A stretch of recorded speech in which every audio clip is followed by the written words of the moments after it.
పేరు doctor Madhu Kiran Yarlagadda, orthopaedic spine surgeon, Yashoda hospitals, Somajiguda, Hyderabad. ఈ మంత్లో మెయిన్గా స్కోలియోసిస్ అవేర్నెస్ కోసం ఈ జూన్ జూలైలో మాకు స్కోలియోసిస్ అవేర్నెస్ ప్రోగ్రామ్స్ కండక్ట్ చేస్తాం. మెయిన్గా ఈ ప్రజలకి ఈ స్కోలియోసిస్ గురించి అవగాహన కలిగిస్తానికి అండ్ ఎట్లా ఫస్ట్ టైం మనం డిటెక్ట్ చేస్తే ప్రాబ్లమ్స్ లేటర్ ఆన్ అవాయిడ్ చేసేటట్టు, ఈ ప్రాబ్లంకి ఈజీ సొల్యూషన్స్ ఎట్లా అని అందరికీ చెప్పాలని మేము మెయిన్గా ఈ ప్రోగ్రామ్ కండక్ట్ చేస్తాం. బేసిక్గా స్కోలియోసిస్ అంటే ఏంటి? స్కోలియోసిస్ అంటే వెన్నుపూస పక్కన తిరుగుతాం. ఇది ఎవరికి అవ్వచ్చు, చిన్నపిల్లలకి అవ్వచ్చు, లేకపోతే చాలా ఏజ్ ముసలోళ్ళకి అవ్వచ్చు, 60, 70 ఈ ఏజెస్. మెయిన్గా మనం ఇప్పుడు కాన్సన్ట్రేట్ చేయకపోయేది పిల్లలు. ఈ పిల్లలకి వచ్చే స్కోలియోసిస్ డెఫినెట్గా మనం డిఫార్మిటీ పెద్దగా అవ్వకుండా మనం హెల్ప్ చేయగలుగుతాం. ఎలా అంటే ఎర్లీ ఐడెంటిఫికేషన్స్. ఎంత తొందరగా మనం ఈ కండిషన్ని రికగ్నైజ్ చేయగలుగుతామో అంత ఈజీగా మనం అసలు ఆపరేషన్ లేకుండానే మనం ట్రీట్ చేయగలుగుతాం. అండ్ ఈ స్కోలియోసిస్ వల్ల చాలా ప్రాబ్లమ్స్ ఉంటాయి. ఏంటంటే చెస్ట్ ఇన్ఫెక్షన్స్ నుంచి ఊపిరితిత్తులు పెరగకుండా ఉండే ఆపేదట్టు, దాని తర్వాత అసలు చూస్తానికే కొంచెం వికారంగా అనిపించవచ్చు. దానివల్ల ఈ సైకాట్రిక్ ప్రాబ్లమ్స్ నుంచి, దాని తర్వాత ఈ రిబ్ అయితే మన నడుంకి నొక్కుని బాగా నొప్పులు వచ్చేటట్టు, ఇట్లా చాలా ప్రాబ్లమ్స్ ఉంటాయి. అండ్ హార్ట్ ఇష్యూస్ కూడా ఉండే ఛాన్సెస్ ఉంటాయి.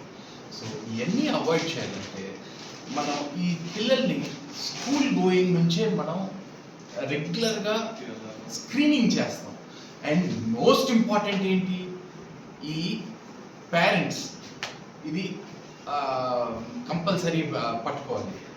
ఏంటంటే ఏముందిలే ఊరికే ఇట్లా నడుస్తున్నారు అట్లా నడుస్తున్నారు అనుకోకుండా, సపోజ్ ఈ షోల్డర్స్ రెండు బ్యాలెన్స్గా లేవు, లేకపోతే హిప్ అయితే కొంచెం తేడాగా నడుస్తున్నారు, లేకపోతే వెనకాల గూనిలాగా కొంచెం కనిపిస్తుంది అంటేనే ఇమ్మీడియట్గా ఈ పిల్లల్ని స్పైన్ సర్జన్ దగ్గరికి తీసుకొస్తే డెఫినెట్గా ప్రాబ్లమ్స్ అవాయిడ్ చేయగలుగుతారు.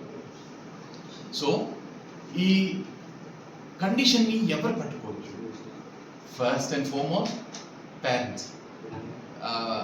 అమ్మ నాన్నలు డైలీ చూస్తారు కాబట్టి పిల్లల్ని ఏంటంటే చిన్న వయసు నుంచి, మెయిన్గా ఈ పుట్టినప్పటి నుంచి కూడా రావచ్చు, దాన్ని కంజెనిటల్ స్కోలియోసిస్ అంటాం. అదే కానీ కొంచెం పెద్దగా అయ్యేటప్పుడు, ఆల్మోస్ట్ టీనేజ్కి వచ్చేటప్పుడు, అంటే మెనార్కి ఈ ఏజ్కి వచ్చేటప్పుడు సడన్గా గ్రోత్ స్పాట్ ఉండేసరికి ఈ పిల్లలకి ఆ కర్వేచర్ కూడా పెరుగుతూ వస్తూ ఉంటుంది. అప్పుడు కూడా పట్టుకోవచ్చు, ఎర్లీగా పట్టుకోవాలి. ఈ కర్వ్ని స్పైన్ సర్జన్ దగ్గరికి తీసుకొచ్చినప్పుడు కాబ్స్ యాంగిల్ అని మెషర్ చేస్తాం. ఈ కాబ్స్ యాంగిల్ 40 degrees కంటే కింద ఉందంటే బ్రేసెస్ ఇవ్వచ్చు, ఫిజియోథెరపీ ఇవ్వచ్చు, దాని తర్వాత కొంచెం స్విమ్మింగ్ లాంటి ఎక్సర్సైజెస్ అండ్ రీహాబిలిటేషన్ ఈ ప్రోగ్రామ్స్ అన్నీ చేస్తే డెఫినెట్గా కర్వ్ ప్రోగ్రెస్ అయితే మనం తగ్గించవచ్చు. ఆల్సో బ్రేసింగ్ చేయొచ్చు. సో 40 degrees కంటే ఎక్కువ పెరిగిందంటే మాత్రం డెఫినెట్గా ఆపరేషన్ చేయాల్సిన అవసరం ఉంటుంది. ఇప్పుడు 40 degrees కంటే ఎక్కువ అంటే ఎంతవరకు వెళ్ళచ్చు? ఎంతవరకైనా వెళ్ళచ్చు. ఎంతంటే బాగా వంగిపోయి, బాగా ఈ ఊపిరితిత్తుల ప్రాబ్లం, ఈ హార్ట్ ప్రాబ్లం, ఈ స్పైనల్ కార్డ్లోనే సడన్గా ఒక చిన్న నీరు బొబ్బులాగా తయారవ్వచ్చు, కాళ్ళు చేతులు ప్రాబ్లమ్స్ రావచ్చు, వీక్నెస్ రావచ్చు. సో ఏంటంటే ఒక స్కోలియోసిస్ ట్రీట్ చేసేటప్పుడు ఇది ఒక పెద్ద మల్టీ డిసిప్లినరీ అప్రోచ్. అండ్ ఇట్లాంటి ప్రాబ్లమ్స్కి మాత్రం సూపర్ స్పెషలైజ్ సెంటర్స్, మా యశోద హాస్పిటల్, సోమాజిగూడ లాంటి సెంటర్స్లో ఏంటంటే స్పైన్ సర్జన్స్ ఉంటాం, పీడియాట్రిషియన్స్ ఉంటారు, రీహాబిలిటేషన్కి మన ఫిజియోథెరపిస్ట్లు ఉంటారు, ప్లస్ రీహాబ్ మెడిసిన్ డాక్టర్స్ ఉంటారు, పల్మనాలజిస్ట్ ఉంటారు, కార్డియాలజిస్ట్ ఉంటారు. అందరూ ఇట్లా మల్టీ డిసిప్లినరీగా మనం ఈ పిల్లల్ని ప్రొటెక్ట్ చేయొచ్చు. అండ్ ఆల్సో మనం ఆపరేషన్ చేసేటప్పుడు కూడా state of the art navigation surgeries చేస్తాం.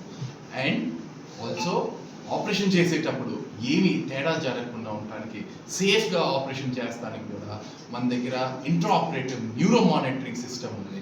సో ఆ నరాలు డ్యామేజ్ అయ్యే ఛాన్సెస్ చాలా తక్కువ అవుతుంది. అండ్ ఆల్సో రిజల్ట్స్ అయితే ఫెంటాస్టిక్ రిజల్ట్స్ వస్తాయి.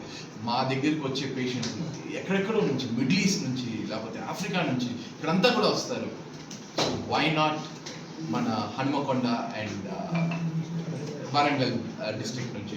సో ఇది మన తెలంగాణలో మన ప్లేస్లో ఈ అవేర్నెస్ క్రియేట్ చేయాలని మేము స్పెసిఫిక్గా ఈ వరంగల్కి వచ్చి ఈ మన ఇంటర్వ్యూ ఇచ్చేది. అండ్ డెఫినెట్గా ఈ ఒక సౌకర్యాన్ని మీ అందరూ యూటిలైజ్ చేయాలని మేమైతే వేడుకుంటున్నాం. Thank you.